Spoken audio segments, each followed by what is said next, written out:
શ્રી વલ્લભાધીશ કી જય. શ્રી કનૈયા પ્રભુ. ચોથા ઘરના શ્રી લક્ષ્મણલાલજી મહારાજને બે વહુજી હતા. પ્રથમ શ્રી કૃષ્ણાવતીજી, જે ભરૂજી ભાવના હતા. તેમને 3 બેટીજી હતા. તેઓ નાની વયમાં લીલામાં પધાર્યા હતા. બીજા શ્રી ચંદ્રાવલીજી, તેઓને કોઈ સંતાન હતું નહીં. શ્રી લક્ષ્મણલાલજી મહારાજ લગભગ 45મા વર્ષે લીલામાં પધાર્યા હતા. શ્રી ચંદ્રાવલીજી અને છઠ્ઠા ઘરના મથુરાના શ્રી રમણલાલજીના વહુજી રાણી વહુજી બંને બહેનપણી હતા. શ્રી ચંદ્રાવલીજીને પુત્ર નહીં હોવાથી તેમણે શ્રી રાણી વહુજીને કહ્યું હતું કે તેરે પુત્ર આવેગો તબ શ્રી ગોકુલ કી ગાદી પે પધરાવેગે. શ્રી રમણલાલજી અને શ્રી રાણી વહુજીને ઘેર સંવત 1925ના શ્રાવણ વદ 8મને દિવસે શ્રી કનૈયા પ્રભુનું પ્રાગટ્ય થયું હતું.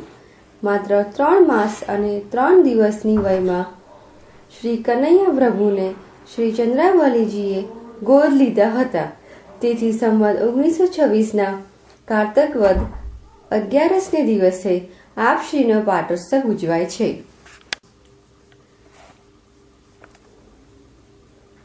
શ્રી કનૈયા પ્રભુને ગોદ લીધા તે શ્રી ગિરધરજીને પસંદ ન હતું. તેથી ચંદ્રાવલીજીએ શ્રી કનૈયા પ્રભુને ત્યારે મથુરાથી શ્રી ગોકુલ પધરાવ્યા હતા. શ્રી કનૈયા પ્રભુનું મૂળ નામ વિઠ્ઠલ છે. શ્રી કૃષ્ણ ભગવાનનો જન્મ પણ શ્રાવણ વદી 8મને દિવસે થયેલ અને તેમને પણ મથુરાથી ગોકુલ પધરાવેલ હતા. માટે તો શ્રી કનૈયા પ્રભુ પોતાને ગોકુલના કનૈયા કહેતા હતા. શ્રી કનૈયા પ્રભુની બાળ લીલાના પ્રસંગો જાણીએ. એકવાર પોતાના ચરણ કમલમાંથી કુમકુમના પગલા પાડી માતા ચંદ્રાવલીજીને બતાવેલ.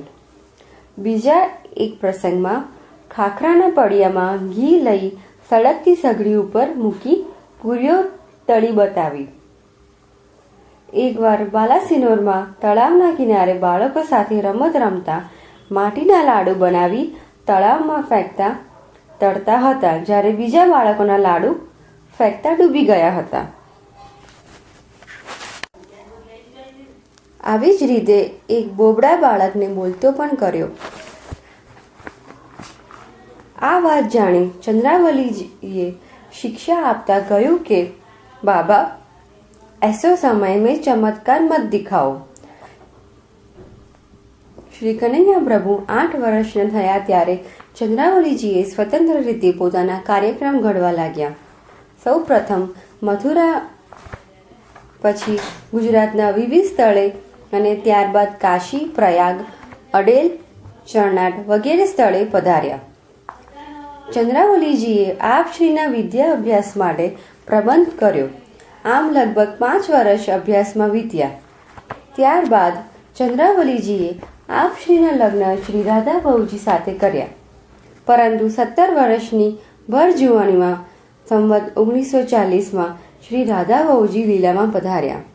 ત્યારબાદ આપશ્રીના લગ્ન શ્રી શોભાલક્ષ્મીજી સાથે સંવત 1940માં થયા. શ્રી શોભાલક્ષ્મીજીએ સેવા રસિક હતા, પણ પગના દર્દથી પીડાતા હતા. તેમની સાથે લગ્ન કરી 8 વર્ષ થયા છતાં કંઈ સંતાન થયું ન હતું. તેથી શ્રી ચંદ્રાવલીજીએ સંવત 1938 અષાઢ સુદ 7મ શ્રી દેવકીજી ઉર્ફ કમળાજી સાથે શ્રી કનૈયા પ્રભુનું ત્રીજું લગ્ન શ્રી ગોકુળમાં શ્રી દ્વારકાધીશના મંદિરમાં કર્યા. ગુજરાતમાં આપશ્રીએ અનેક વૈષ્ણવોને બ્રહ્મ સંબંધ આપ્યા. સંવત 1935થી 1948 સુધીના 14 વર્ષ આપશ્રી મોટા ભાગે શ્રી ગોકુલમાં વસ્યા હતા.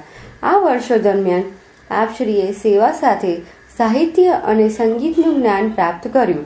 ધોળ, પદ અને સિદ્ધાંત સાહિત્યની વ્રજભાષામાં રચનાઓ કરી. શ્રી કનૈયા પ્રભુ લૌકિક મર્યાદામાં માનતા હતા. તેથી યુવાન સ્ત્રીઓ ધર્મના નામે સ્વચ્છંદી જીવન ગાળે તે તેમને પસંદ ન હતું. તેથી સદાચારી જીવન ગાળવાનો આપશ્રી ઉપદેશ કરતા હતા. આપશ્રીને સંતાનમાં 3 બેટીજી અને 1 લાલજી, તેમાંથી શ્રી ગોવર્ધનલાલ બેટીજી ઉર્ફ મનુ બેટીજી વિદ્યમાન હતા.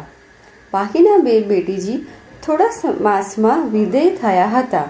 જ્યારે પુત્ર પુરુષોત્તમ લાલજીનો જન્મ સંવત 1968ના પોષ માસમાં થયો હતો. તેઓ પણ જન્મ્યા પછી થોડાક માસમાં વિદેય થયા હતા. જ્યારે ગોવર્ધનલાલ બેટીજીના લગ્ન પછી માત્ર 18 વર્ષની વયમાં લીલામાં પધાર્યા હતા.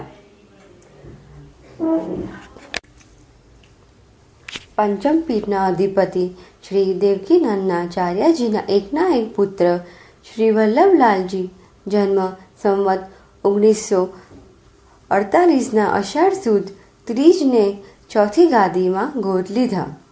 ચોથા પીઠની ગાદી ઉપર સંવત 1968ના અષાઢ સુદ 9ના દિવસે પધરાવ્યા. શ્રી કનૈયા પ્રભુના ચમત્કારો જોઈએ. એકવાર વ્રજ પરિક્રમામાં મહાપ્રસાદ અનેક વૈષ્ણવોને લેવડાવ્યા, પછી પણ ખૂટ્યો નહીં. વરસાદ અંતરાય રૂપ થાય ત્યારે વરસાદને રોકેલ છે. લખનૌમાં એકવાર એક શેઠના છોકરાને જીવતો કરેલ. કપડવંજમાં આપશ્રીના આશીષથી એક વૈષ્ણવને ત્યાં પુત્ર થયો.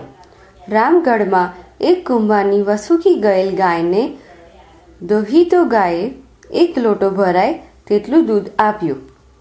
એકવાર ગોકુલમાં જાદુગર બાઈ નામ જક્ષિણીના ડબલામાં દૂધ નાખવાથી ડબલું ભરાતું ન હતું. ત્યારે આપશ્રીએ માત્ર 1 લોટા દૂધથી 5 મિનિટ સુધી ધાર ચાલુ રાખી, તેથી ડબલું ભરાઈ ગયું. બાઈ સમજી ગઈ કે આ મહારાજશ્રી કરામતવાળા છે, તેથી તે પગે પડી. મહારાજશ્રી પણ તેની જાદુઈ શક્તિથી ખુશ થયા અને તેના મનનું સમાધાન કર્યું. જક્ષિણીબાઈ સારું ધન પામી ખુશ થઈ જતી રહી. શ્રી કનૈયા પ્રભુએ નીચે મુજબ યાત્રા કરી.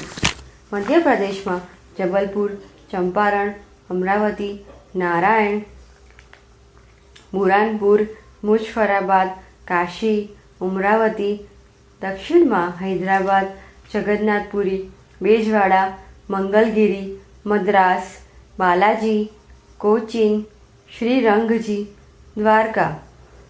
ઉત્તર પ્રદેશમાં મથુરા, વ્રજમાં મુંબઈ, પંઢરપુર, કલકત્તા, અયોધ્યા વગેરે.